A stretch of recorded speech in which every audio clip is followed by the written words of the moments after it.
নোয়াখালীর সুবর্ণচরে হাত পা বেঁধে ৩ সন্তানের জননীকে নির্যাতনের অভিযোগ উঠেছে শ্বশুরবাড়ির লোকজনের বিরুদ্ধে। গত ১৩ আগস্টের এই ঘটনার একটি ভিডিও এরই মধ্যে সামাজিক মাধ্যমে ছড়িয়ে পড়েছে।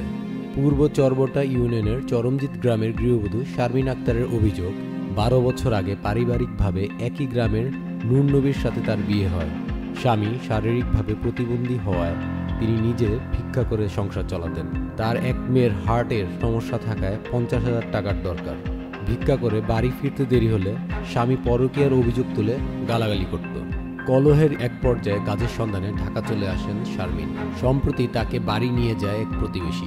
কথা কাটাকাটির এক পর্যায়ে ঘটনার দিন শ্বশুর সহ বাড়ির সবাই মিলে হাত পা বেঁধে শারীরিক নির্যাতন চালায়।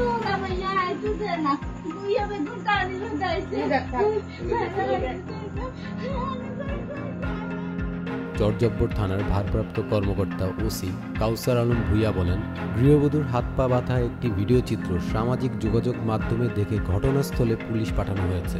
রাতেই ভিকটিম ও তার স্বামীসহ ৪ জনকে জিজ্ঞাসাবাদের জন্য থানায় আনা হয়েছে। বিষয়টি খতিয়ে দেখে আইনগত ব্যবস্থা নেওয়া হবে। Saifuddin Ahmed, channel I.